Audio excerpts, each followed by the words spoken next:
I want to bring out Mr. Kevin Sorbo. I consider him to be a good friend.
Thank you.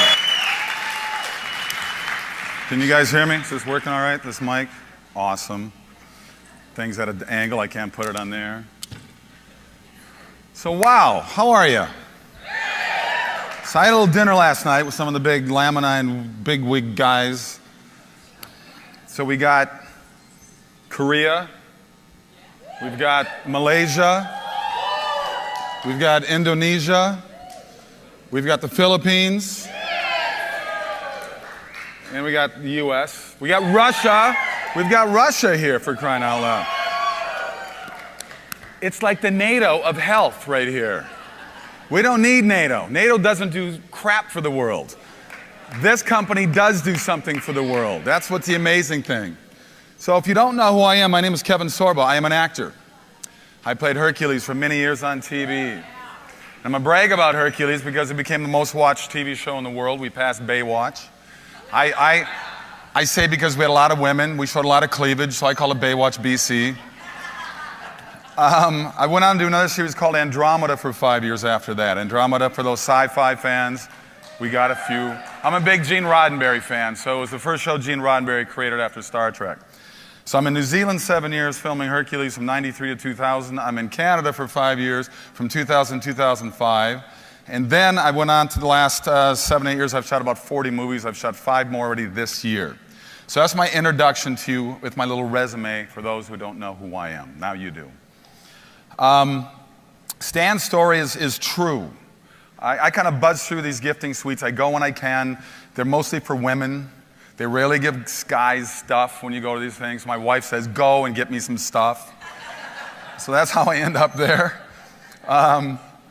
The coolest thing, I think, I got to backtrack a little bit. The coolest thing I ever did, I was at a Super Bowl gifting suite years ago in Arizona. And these guys from Spalding were there, and they had a basketball hoop and backboard and everything. He said, yeah, we'll come to your house and set this up. I went, you giving me this? And he said, yes, I'm giving you that. And I was like blown away. I have it. I've had it for 6 years. I use it all the time. So it was like, for me, that was the coolest gift. But I'm going to backtrack now to why Laminine is important to my life and how this whole meeting with Stan took place. A lot of people didn't know what was going on with my story until recently. I have a book that just came out. Well, it came out 2 years ago. It is called True Strength, and somebody just held it up right now. Thank you. And thank you. I wish I didn't have to write the book, and I'll tell you why. It was the last 3 months of the 5th year of Hercules. And I was having problems with my left shoulder. I couldn't figure what was going on with my shoulder. I was having all these pains, and I was getting these 3 fingers here kept getting more cold and more numb. And it was bugging me. And I called my doctor back in LA, and I said, I got these things going on. He said, well, have you hit your elbow funny bone lately? And I said, I hit it every day. I'm doing 3 fight scenes every episode. We're beating each other up all the time. So he said, you probably smashed your ulnar nerve. Don't pay attention to it. So I just kind of blew it off. And as I did with a lot of bumps and bruises I got on the show. So I get back to LA. I was doing press on, we finished season 5. I come back to Los Angeles. I was doing press on a movie I did called Kull the Conqueror, which is a prequel to Conan the Barbarian. So I was in New York doing Letterman. I was all different places. And while I was up in Boston doing some press, it got so bad with my shoulder, I called my doctor again. I called the studio, actually, Universal Studios. I said, we're going to send a doctor to your room to check you out. Doctor comes up to my room. His name was Dr. Dye. I said, you're a freaking doctor. I mean, I know you've heard this a million times, but seriously, take your middle name or something. I don't know. It was just odd. Anyway, he hit it on the nail. He said, something cardiovascular is going on with you. So I'm back to LA. I'm in LA. I go see my doctor again. He finds a lump in my left shoulder. The lump, they want to do a biopsy on it. I'm freaking out a little bit because I don't know what's going on. I've been healthy my whole life. I go to my chiropractor. I've been going through for 8 years to this guy. 8 years. He's never cracked my neck in 8 years. I don't like my neck cracked. I can crack any other part of my body, leave my neck alone. I'm laying on the table. He says to me, yeah, you got something going on here. He's working my shoulder. A voice inside my head says, don't let him crack your neck. I opened my eyes and said, what did you say? He said, I didn't say anything. I closed my eyes again. A voice as loud as I'm saying right now said, do not let him crack your neck. And I'm going, why am I hearing this voice tell me that? He's never cracked my neck in 8 years. Why would he cracks my neck? Within minutes, I suffered 3 strokes. The lump in my shoulder ended up being an aneurysm in my left subclavicle, but it was so close to the artery. It was in the main artery feeding into this arm, but the crack of the neck from left to right forced 3 of those blood clots to go into the artery that feeds into my brain. I'm very lucky. I mean, I could have been killed, obviously. I could have been in a wheelchair the rest of my life. There's so many options that could have happened with 3 bullets to your brain. They were 2 went to my balance center, 1 went to my vision. I still have a 10% loss of vision in both eyes the rest of my life. I couldn't balance. I looked like the biggest drunk you'd ever seen in your life for the next 3 months. I had to learn how to walk again. I had to drop out of a movie I was going to do for Universal Studios. Ironically, I was replaced by Patrick Swayze, who ended up having a lot of, as we all know, problems of his own. God bless him and rest his soul. And I spent about 3 solid years trying to get better. I went back to New Zealand 4 months later. I went from a 14-hour workday to 1 hour a day for the first month. I could barely work. I could barely walk. They would prop me up against a tree, have me sit down, do 1 or 2 scenes. If you watch season 6, you can see that I lost about 15 pounds of muscle. Things were changing. I slowly worked it back up to about 8 hours a day during the last 2 seasons I had on the show. So the number of issues that I had going on inside my head, I was suffering vertigo. I was having panic anxiety attacks. I was having the sensation that I was falling backwards 24 hours a day. Didn't matter if I was laying down in bed, seated, standing, I was falling backwards. I had to deal with this stuff every single day. The first 2 years were by far the most brutal. The first year in Andromeda was still touch and go, but I made leaps and bounds with my progression then. But one thing that I had that was the biggest problem for me was my sleep. I couldn't get sleep. I would sleep for an hour, wake up, sleep for 2 hours, wake up, sleep for an hour and a half, wake up. I slept horribly. So now we flash forward to meeting with Stan all these years later. Have I had progression? I've been lucky. God bless. You know, I'm very fortunate to keep working in this career. I'm very lucky to keep on going. I'm very fortunate that Universal Studios, well, they wanted to keep the show going because it was the most watched show in the world. So I don't know if they cared about me that much as they cared about the money the studio was making off the series. So, but that gave me, to continue to work, that gave me a light at the end of a very, very dark tunnel in my life. I luckily had the support of my wife that was pushing and pushing and pushing for me to get better. And also, she's the reason the book was even written. I didn't want to write the book. I didn't want, you know, it's hard to show the world your frailties. It's hard to show when you're playing the strongest man in the world that you're weak. And so I didn't want to tell my story. I kept notes, but I kept notes only for myself so I could track my progression. When I first started going, for me to get from the bedroom to the bathroom was a triumph on my own. That was like a little, you know, then once I got a block, then I could walk 2 blocks. And I kept notes of that. I said, you know, I did 3 blocks today. And it was tough on me and it was brutal, but I just kept pushing and pushing and pushing and pushing because that's the way my mindset is. I'm the type of guy that actually fits perfect for what you guys are doing because I believe you're the same type of person. You have to push yourself to be successful in anything in life. And if there's got to be the pain to go along with the gain. That's just life. You're going to get rejected. I'm in a business. I'm a 13-year overnight success, by the way. Okay? I put my time into Hollywood. I was too young. I was too old. I was too tall. I was too short. I was everything that they don't want. And that's the way Hollywood is. Everything in Hollywood deals with rejection. So trust me, I know what you go through when you push, you're talking to people about Laminine, you're talking about how great the product is, and you get shut down. That's the way it is. But anything worthwhile in life is worth pushing for. And that's why I was, with my mentality, I push and push myself to get better. My wife said, you have to write this book. People know you around the world. I mean, both my series are still in 100 countries around the world.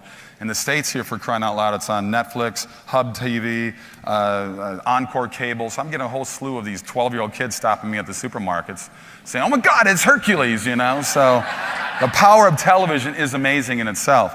But so I finally did write the book. I sat down, it took about 1.5 years to write it. I put it out there, the response has been amazing. I do speeches at least once a month across the country and up in Canada.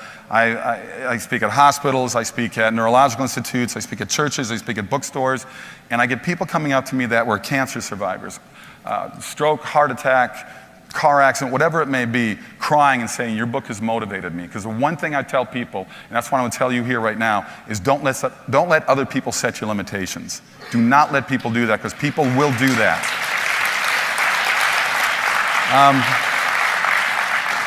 So yes, I did meet Stan, and Stan said, you're tall, you're an actor who's tall. I said, yes, I know, it's a strange combination, but it does happen. And he told me about the product, and I was very fascinated by the product. I'm not a guy, I don't like taking drugs. You know, you watch these commercials on TV, why would anybody? Good Lord. The 480 things that the voiceover guy goes through, rectal bleeding, ear explosions, I mean, you're like going, sign me up, I want to do that right now. I mean, it's amazing. So I'm a big supplement guy. I take my C's, my B's, my E's, I take all those vitamins. I'm a big vitamin guy. I eat pretty healthy. I do have a sweet tooth. I like my desserts. Stan and I ran away from the cheesecake last night, but I kind of regret it. You know, I was thinking about it the whole drive home, but I had the pop chips in the room when I got home, so I fell a little bit. But, so he told me about the product, and I said, you know, I'm curious. I want to try this. And he said, just take 2 in the morning, take 2 at night. Well, here it is 2 years later. I'm still taking 2 in the morning. I'm taking 2 at night. I'm an early riser. I've always been an early riser. But I get the biggest thing that's made a difference for me is my sleep. You told me that. I love what you said. It fills the potholes of your life, because I think it affects people differently. And for me, all of a sudden to get 5 to 6 hours straight every night, and I've been doing that straight now since I've been on Laminine, it's amazing to me. I mean, that to me is incredible. That's really all I need. You know me. I'm up at 5 in the morning already doing my emails and stuff. So, but what Laminine has done for me, I think it's relaxed me more, and yet gives energy at the same time, which is interesting. You know, I don't need to do. It's sort of weird when I meet these people that do the vodka with the Red Bull. I said that's like a serious upper with a serious downer. I mean, your body's just going to go all over the place, not going to figure out what to even do with itself. But to sit there and to talk to friends, look, I have Laminine with me all the time. I took my 2 last night, I took my 2 this morning already. When I'm on airplanes, I'm always next to somebody. I fly a lot. Eventually, I'll bring it up. We'll talk about whatever it's talking about, and I'll touch on any subject, you know, religion and politics, things that aren't too, you know, controversial. And I'm not afraid to bring it up. So, and I'll bring up Laminine. And I have met people that are very interested, have got a hold of Stan with it and got a hold of me. And to me, it's just a matter of getting out there and pushing yourself and pushing yourself. And that's what I do. I mean, I'm not up here they're not paying me as a celebrity to be on the team. I'm the same thing as you are. I'm out there making my calls. I'm out there trying to get people to get together. I'm putting on Facebook. I'm putting on Twitter. I'm trying to get a hold of people to come be involved in this product. It's a supplement for me. To me, it's just a supplement. And people ask for side effects, and I'm going, you know, there's nothing there, guys. There's no side effects.